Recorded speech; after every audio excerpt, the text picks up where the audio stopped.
Hello दोस्तों, स्वागत है आप सभी का हमारे यूट्यूब चैनल में।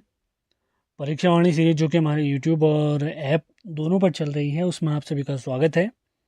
यूट्यूब पर ये सीरीज़ मैंने आपको बताया है, यहाँ पर केवल आपको वीडियो क्लास मिलेगी। बैच हमारा 5 से 6 माह में समाप्त होगा। जबकि ऐप पर अगर आप जुड़ते हैं, हमारी ऐप का नाम है उत्तराखंड 360। उसमें वीडियोज़ के साथ साथ आपको PDF भी दी जाएंगी जो हम पढ़ाते हैं, यानी नोट्स भी आपको अवेलेबल कराए जाएंगे। सीरीज़ हमारी अगर ऐप पर आप जुड़ते हैं तो 2 से 3 माह में समाप्त हो जाएगी। ऐप का नाम हमारे उत्तराखंड 360। इसके अलावा हमारी ऐप पर उत्तराखंड SI भर्ती परीक्षा के लिए बहुत सारे कोर्सेज चल रहे हैं, जिसमें उत्तराखंड और हिंदी का एक कंबाइंड बैच चल रहा है, हिंदी का सेपरेट बैच चल रहा है, परीक्षा वाणी का बैच तो चल ही रहा है। इसके अलावा बहुत सारे अलग अलग बैच चल रहे हैं, जैसे पॉलिटेक्निक लेक्चरर के लिए हिंदी का बैच चल रहा है, उससे भी आप जुड़ सकते हैं। तो उसके लिए हमारी ऐप को आपने डाउनलोड करना है, सारी जानकारी उसमें मिल जाएगी। किसी अन्य जानकारी के लिए आप हमारे नंबर 7895127508 पर हमसे संपर्क कर सकते हैं। टेलीग्राम और व्हाट्सएप चैनल का लिंक भी डिस्क्रिप्शन में दिया हुआ है। ये परीक्षा वाणी वाली बुक का आप इंडेक्स देख सकते हैं। हाईलाइटेड पोर्शन हम समाप्त कर चुके हैं, जैसे संक्षिप्त अवलोकन आपने खुद से पढ़ना है, समसामयिकी वाला अंतिम चैप्टर भी आपने खुद से पढ़ना है, शासन प्रशासन हम समाप्त कर चुके हैं, खनिज संपदा हमारा समाप्त हो चुका है, जिला सीरीज हम ऑलरेडी पढ़ चुके हैं, जनसंख्या नगरीकरण हमारा समाप्त हो चुका है, आर्थिक परिदृश्य भी 2 भागों में समाप्त हो चुका है, कल्याणकारी योजनाएं भी 2 भागों में समाप्त हो चुकी हैं, व्यक्तित्व की भी 3 वीडियोस हमारे ऑलरेडी अपलोड हो चुकी हैं, ऐप पर इसकी 5 वीडियो अपलोड हो चुकी हैं, और समसामयिकी आपने खुद से पढ़ना है। आज का जो हमारा सेशन है, इसमें हम समाप्त करेंगे उत्तराखंड ऊर्जा संसाधन। उसके बाद हम देखेंगे परिवहन तंत्र, यानी पहले हम छोटे चैप्टरों की तरफ जा रहे हैं, उसके बाद बड़े चैप्टरों की तरफ जाएंगे। ऐसे हम पूरी पुस्तक समाप्त कर लेंगे। सेशन यूट्यूब पर देख रहे हैं, सेशन पसंद आते हैं तो इन्हें लाइक और शेयर ज़रूर करें। ये सीरीज़ यूट्यूब पर भी चलेगी। यूट्यूब पर ऐसा है, थोड़ा लेट चलेगी।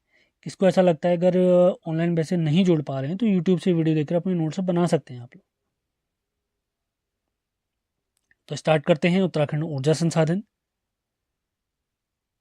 सबसे पहले देखते हैं ऊर्जा नीति के तहत लघु परियोजनाओं की बात करें तो 25 मेगावाट तक की जो परियोजनाएं होती हैं उन्हें लघु परियोजना कहा जाता है, जबकि बड़ी परियोजना किसे कहा गया है, 25 मेगावाट से अधिक तक की परियोजनाएं जो होंगी वो हमारी बड़ी परियोजना के अंतर्गत आ जाएंगी। केंद्र या किसी अन्य राज्य द्वारा अगर हमारे राज्य में कोई परियोजना स्थापित की जाती है तो उत्तराखंड को 12% की रॉयल्टी दी जाती है। अगला पॉइंट देखते हैं, नवीकरणीय ऊर्जा नीति 29 जनवरी 2008 की है।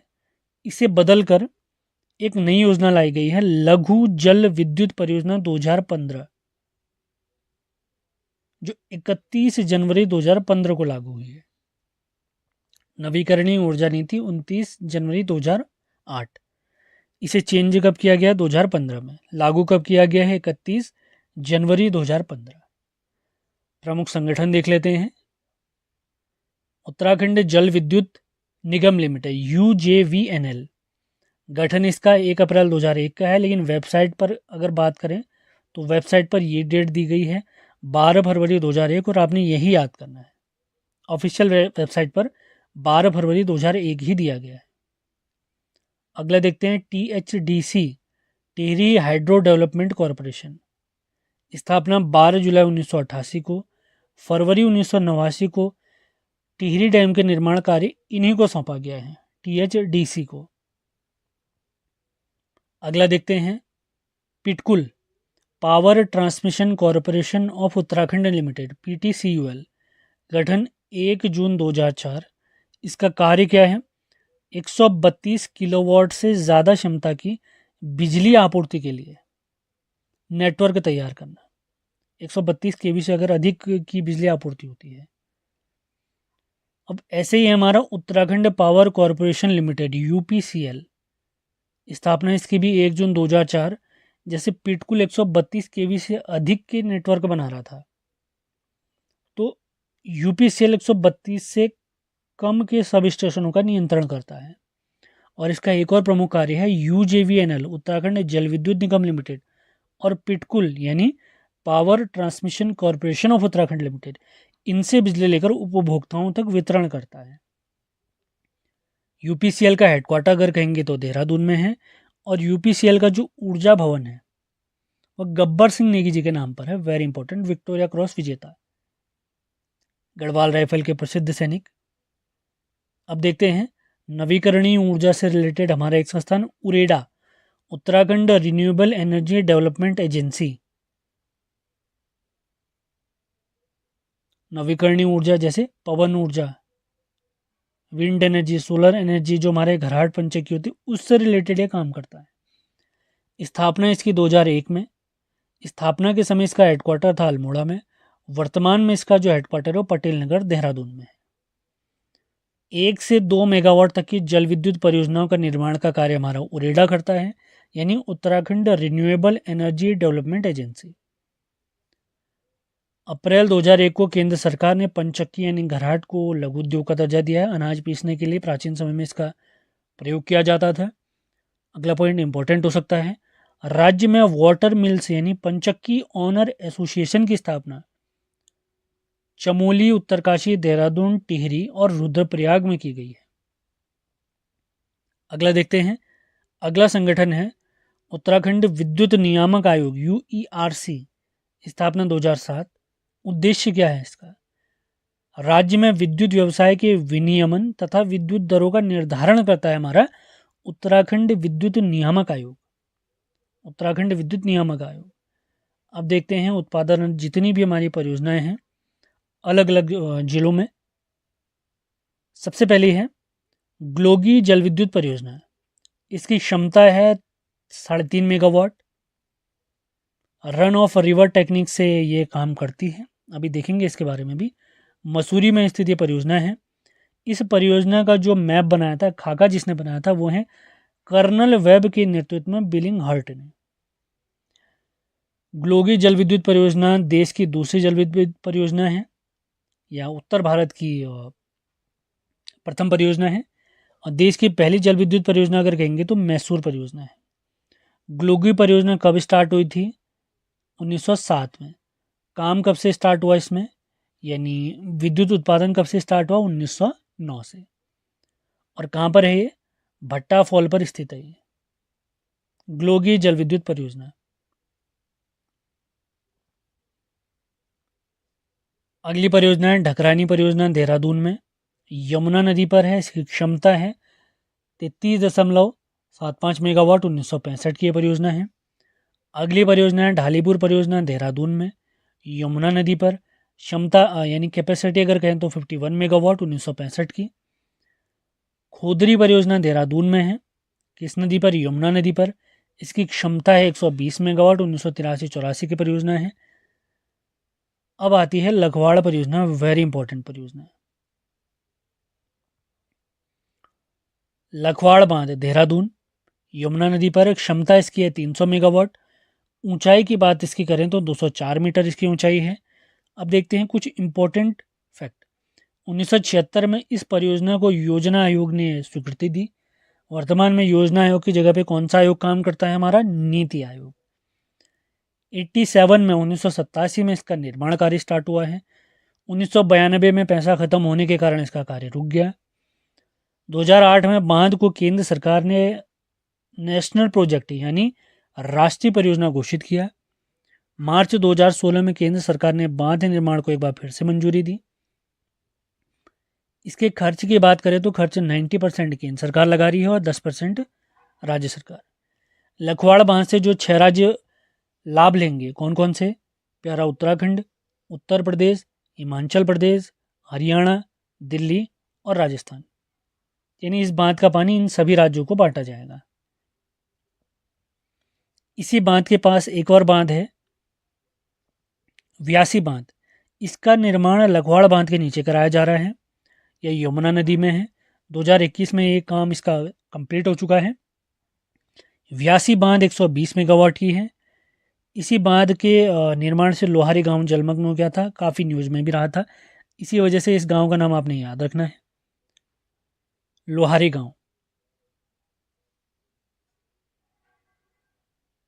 अगला है इचारी बांध डाकपत्थर में टोंस नदी पर।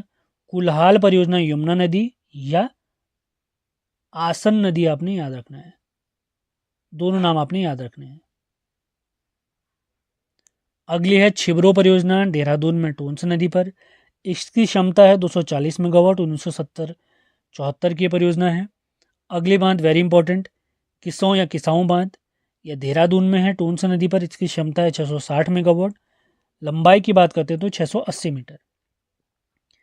किसाऊ बांध बनाने की जो जिम्मेदारी है TSDC को दी गई है, और यह बांध उत्तराखंड और हिमाचल प्रदेश की संयुक्त परियोजना है, जिसके लिए जून 2015 में समझौता भी हुआ था। इस परियोजना को, किसाऊ बांध परियोजना को, राष्ट्रीय परियोजना घोषित किया गया कब? 2008 में। इंपॉर्टेंट पॉइंट है, याद रखेंगे। जिसे लखवाड़ से 6 राज्य हमारे लाभ ले रहे थे, वैसे ही किसाऊ बांध से उत्तर प्रदेश, उत्तराखंड, दिल्ली, राजस्थान, हरियाणा इत्यादि सभी क्या लेंगे? लाभ लेंगे। खर्च की बात करें तो उसमें 90% केंद्र सरकार खर्च करेगी, 5% उत्तराखंड सरकार और 5% हिमाचल प्रदेश सरकार। अब देखते हैं कुछ इंपॉर्टेंट बांध और उनकी ऊंचाइयाँ। सबसे ऊंचा बांध है हमारा टिहरी, 260.5 मीटर ऊंचाई इसकी है, भागीरथी नदी पर। उसके बाद आता है किसाऊ बांध, 236 मीटर इसकी ऊंचाई है, टोंस नदी पर। उसके बाद है लखवाड़, यमुना नदी पर, 204 मीटर इसकी ऊंचाई है। कोठार बांध है 155 मीटर, कोसी नदी पर। कालागढ़ बांध है 126 मीटर, पश्चिमी रामगंगा नदी पर। कालागढ़ अभी थोड़ी देर में हम पढ़ने वाले हैं इसके बारे में। देहरादून के बाद अब हम देखते हैं उत्तरकाशी की प्रमुख परियोजनाएं। सबसे पहली है मनेरी भाली परियोजना फेज़ 1। इसे तिलोथ परियोजना भी कहते हैं, उत्तरकाशी में भागीरथी नदी पर है। इसकी क्षमता 90 मेगावाट और 1983 की ये परियोजना है। अगली परियोजना आती है मनेरी भाली परियोजना फेज़ 2। इसे धरासू परियोजना भी कहते हैं। उत्तरकाशी में ये परियोजना भागीरथी नदी पर है। और मनेरी भाली परियोजना फेज़ 2, इसकी क्षमता है 304 मेगावाट। काम स्टार्ट हुआ था 1976 में, और उत्पादन इससे स्टार्ट हुआ 2008 में। एक और परियोजना आपने याद रखना है, लिमची गाड़ परियोजना। ये भी किस नदी पर है? भागीरथी पर है। अगली आती है पाला मनेरी परियोजना, उत्तरकाशी में, भागीरथी नदी पर यह परियोजना है, और इसकी क्षमता की बात करें तो 480 मेगावाट। अगली आती है लोहारी नागपाला परियोजना, उत्तरकाशी में, भागीरथी नदी पर। इसकी क्षमता है 600 मेगावाट। अगली परियोजना है नेटवार मोरी परियोजना, उत्तरकाशी में, टोंस नदी पर, 60 मेगावाट। अगली परियोजना है जखोल सांकरी परियोजना, उत्तरकाशी में, सुपिन नदी पर, 44 मेगावाट। अगली परियोजना है करमोली जल विद्युत परियोजना, उत्तरकाशी में, जाड़गंगा नदी पर, जाड़गंगा नदी पर। और एक और परियोजना आपने याद रखना है, आराकोट ट्यूनी परियोजना, टोंस नदी पर, 81 मेगावाट। अब आते हैं चमोली की परियोजनाओं की तरफ। उत्तरकाशी के बाद अब देख लेते हैं चमोली। सबसे पहले है विष्णुप्रयाग जल विद्युत परियोजना, अलकनंदा नदी पर है। इसकी क्षमता की बात करें तो 400 मेगावाट है इसकी क्षमता।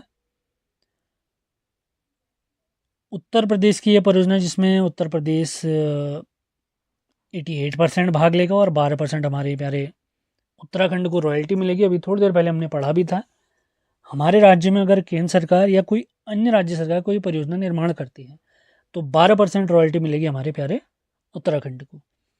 इसका निर्माण कौन सी कंपनी कर रही है? तो इसका निर्माण कर रही है JPVL कंपनी, यानी जयप्रकाश वेंचर्स लिमिटेड। अगली परियोजना श्रीनगर परियोजना है, इसे हम पौड़ी में पढ़ लेंगे। विष्णुगाड़ पीपल कोटी परियोजना, अभी हम जो पढ़ रहे हैं, अभी हम पढ़ रहे हैं चमोली की परियोजना है, तो इस पर ध्यान बिल्कुल ना दें आप। विष्णुगाड़ पीपल कोटी परियोजना अलकनंदा नदी पर है। THDC इस पर कार्य कर रही है, और इसकी जो क्षमता है वो 444 मेगावाट। अगली परियोजना आती है देवसारी जल विद्युत परियोजना, पिंडर नदी पर, रन ऑफ रिवर टेक्निक। अभी थोड़ी देर पहले आपको याद होगा ग्लोगी जल विद्युत परियोजना भी रन ऑफ रिवर तकनीक पर आधारित थी, यानी सुरंग प्रणाली पर आधारित परियोजना है। SJVNL द्वारा इसका निर्माण किया जा रहा है, सतलज जल विद्युत निगम लिमिटेड द्वारा। और देवसारी जल विद्युत परियोजना, इसकी क्षमता होगी 300 मेगावाट। अब बढ़ते हैं अगली परियोजनाओं की तरफ। तपोवन विष्णुगाड़ परियोजना, पश्चिमी धौलीगंगा पर, क्षमता 520 मेगावाट। अगली है झेलम तमक परियोजना, पश्चिमी धौलीगंगा पर, THDC इस पर कार्य कर रहा है और 60 मेगावाट की परियोजना है।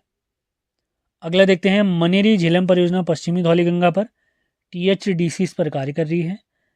गोहनाताल जल विद्युत परियोजना विरही गंगा नदी पर, यह भी निर्माणाधीन है अब, और 50 मेगावाट इसकी क्षमता रहेगी। लाता तपोवन है अलकनंदा नदी पर 171 मेगावाट की। राजवक्ती परियोजना है नंदाकिनी नदी पर। उर्गम परियोजना है कल्पगंगा नदी पर। और बगोली डैम कहें, मेलखेत डैम कहें, पाडुली डैम कहें, सभी पिंडर नदी पर हैं। सभी पिंडर नदी पर है, बगोली, मेलखेत, पाडुली। अब देखते हैं पौड़ी गढ़वाल की परियोजनाएं। सबसे पहले है कालागढ़ बांध परियोजना, अभी थोड़ी देर पहले इसके बारे में देखा था, जिसकी ऊंचाई 126 मीटर है, पश्चिमी रामगंगा नदी पर स्थित है। अगली है चीला परियोजना, पूछा गया सवाल गंगा नदी पर। मरोड़ा परियोजना है नयार नदी पर।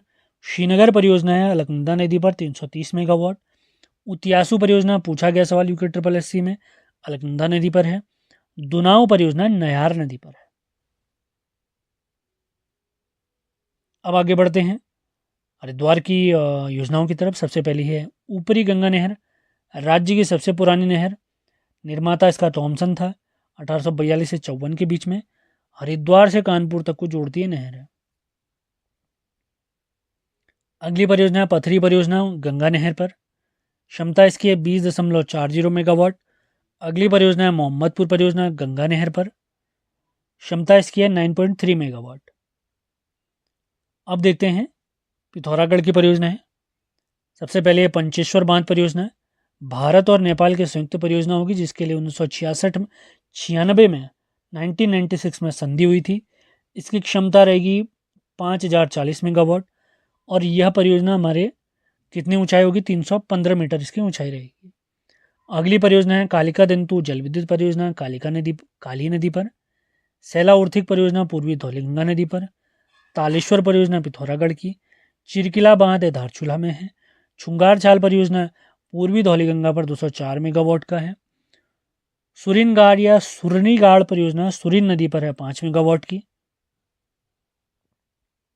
और अगला देखते हैं पिथौरागढ़ की, वेरी इंपॉर्टेंट, धौलीगंगा फेज 1 परियोजना धारचूला में, पूर्वी धौलीगंगा नदी पर है, 2005 से स्थापित है, 56 मीटर ऊंचा और 317 मीटर लंबा ये परियोजना है।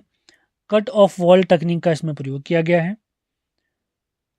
कुमाऊं में भूमिगत पावर हाउस और सुरंगों वाली यह पहली परियोजना है, धौलीगंगा फेज 1, धौलीगंगा फेज 1 परियोजना। अब देखते हैं टिहरी गढ़वाल की परियोजनाएं। सबसे पहली है कोटिली भेल परियोजना गंगा नदी पर, 1000 मेगावाट की है। कोटेश्वर बांध भागीरथी नदी पर है, क्षमता इसकी 400 मेगावाट है। अभी टिहरी बांध का हिस्से के रूप में इसको पढ़ेंगे हम। लंगरासू परियोजना अलगाड़ नदी पर। झालाकोटी परियोजना धरगंगा नदी पर। ये सभी परियोजनाएं कहाँ पर हैं, टिहरी गढ़वाल में। अब देखते हैं उत्तराखंड और टिहरी की प्रसिद्ध परियोजना टिहरी बांध परियोजना किन नदियों पर है, भागीरथी और बेलंगना के संगम पर। इसकी ऊंचाई है 260.5 मीटर, भारत की सबसे ऊंची परियोजना। इस परियोजना का अन्य नाम है राष्ट्र का गांव। यह काफर बांध है, काफर बांध माने मिट्टी और पत्थर से निर्मित किया गया है। इस परियोजना का डिज़ाइन बनाया है जेम्स ब्रून ने, वेरी इंपॉर्टेंट। प्रारंभ में इस परियोजना की क्षमता थी 600 मेगावाट, 2400 कैसे हुआ अभी थोड़ी देर में हम पढ़ेंगे इसको। वर्तमान क्षमता इसकी कितनी है, 2400 मेगावाट।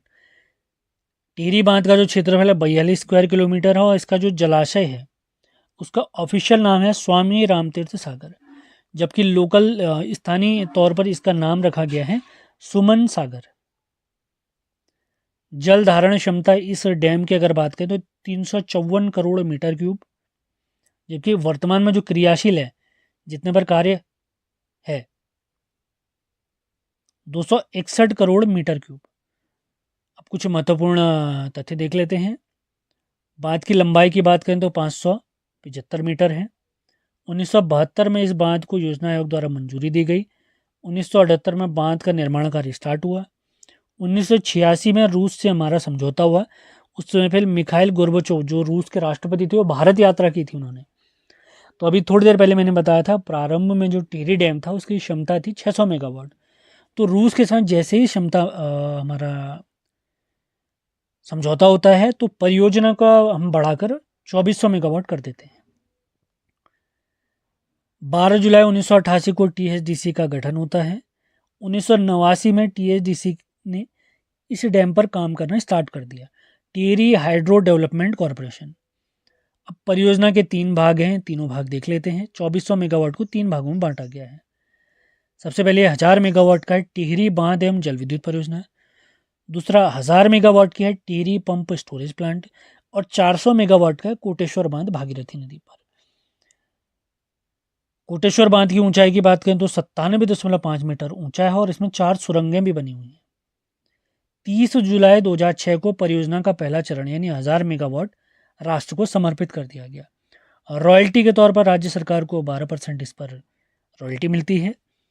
अक्टूबर 2009 को वेरी इंपॉर्टेंट पॉइंट, टीएचडीसी को मिनी रत्न श्रेणी की कंपनी का दर्जा दिया गया, Tehri hydro development corporation. Tehri dam पर ही बने हुए अब डोबरा चांटी पुल की बात कर लेते हैं। डोबरा जो क्षेत्र है वो टिहरी का है और चांटी जो शहर है वो प्रतापनगर का, इन दोनों के बीच में है। डोबरा चांटी पुल यह भारत का सबसे लंबा सिंगल लेन सस्पेंशन यानी झूला पुल है। 440 मीटर इस झूले की लंबाई है। उद्घाटन इसका हुआ है 8 नवंबर 2020 को त्रिवेंद्र सिंह रावत ने। समुद्र तल से इसकी ऊंचाई है 850 मीटर। अनुमानित आयु इस पुल की है 100 वर्ष। इस पुल से रिलेटेड एक पुस्तक है, भारत के सबसे बड़े सस्पेंशन पुल डोबरा चांटी की कथा। इसके लेखक कौन है? शीशपाल गुसाई। Very important. पुल की टोटल लंबाई की बात करें 440 मीटर का तो पुल है और 260 मीटर और 50 मीटर का नॉर्मल सा रास्ता है जिसमें पूरा पुल टिका रहता है। यानी टोटल लंबाई अगर इसकी कहेंगे इस पुल की, बेस भी तो बनाना होता है और बीच में फिर पुल रहेगा, तो 725 मीटर इसकी कुल लंबाई है। केवल पुल ही पुल की झूला पुल की लंबाई अगर कहेंगे जो पानी के ऊपर है 440 मीटर। अब टिहरी डैम का विरोध भी बहुत सारे लोगों ने किया था, उसके बारे में भी कुछ इंपॉर्टेंट पॉइंट देख लेते हैं। सबसे पहले टिहरी डैम का विरोध किया था कमलेंदुमती शाह ने, टिहरी राजघराने से रिलेटेड हैं। 1978 में बांध विरोधी समिति बनी विद्यासागर नौटियाल जी की अध्यक्षता में। 1979 में बांध के विरोध में वीरेंद्र सकलानी जी ने सुप्रीम कोर्ट में एक याचिका दी थी। 1991 में बांध विरोधी समिति के अध्यक्ष बने थे सुंदरलाल बहुगुणा जी, जिस वजह से इसका काम 76 दिन के लिए रुका भी था। और वर्तमान में अगर बात करें नई टिहरी को कहाँ बसाया गया है, बोराड़ी गांव में बसाया गया है। और पुनर्वास के लिए जितनी राशि खर्च की गई वो है 582 करोड़। 582 करोड़। कुछ इंपॉर्टेंट फैक्ट देख लेते हैं। राज्य में सर्वाधिक जल ग्रहण क्षमता वाले बांध हैं कोठार बांध, उसके बाद टिहरी और उसके बाद किसाऊ, फिर कालागढ़ और लखवाड़। कोठार बांध कोसी नदी पर अल्मोड़ा में है। टोंस पर बांध बनाने के लिए उत्तराखंड व हिमाचल प्रदेश के मध्य समझौता कब हुआ था? जून 2015। थोड़ी देर पहले देहरादून में हमने पढ़ा है इसके बारे में। अब देखते हैं उधम सिंह नगर की कुछ परियोजनाएं। खटीमा बांध है शारदा नदी पर 1955 का, 41.4 मेगावाट। लोहिया हेड परियोजना है शारदा नदी पर 27.6 मेगावाट। तुमरिया बांध है फीका नदी पर। हरिपुरा डैम है बाकरा नदी पर। बेगुल डैम है बेगुल व सुगधी नदी पर। बोर डैम है बोर नदी पर। धोरा बांध है किच्छा नदी पर। तो इसी के साथ आज का हमारा सेशन समाप्त होता है। उत्तराखंड ऊर्जा संसाधनों सारी परियोजनाएं हमने समाप्त कर ली हैं। सेशन यूट्यूब पर देख रहे हैं तो इसे लाइक और शेयर ज़रूर करना है। अपने सभी दोस्तों को इसके बारे में जानकारी देनी है। किसी अन्य जानकारी के लिए आप हमारे नंबर 7895127508 पर हमसे संपर्क कर सकते हैं। मैसेज कभी भी करें, लेकिन कॉल अगर आप करना चाहते हैं तो शाम 7 से 9 बजे के बीच में ही करनी है आपने। तो इसी के साथ आज का सेशन समाप्त करते हैं। मिलते हैं अगले वीडियो में। धन्यवाद।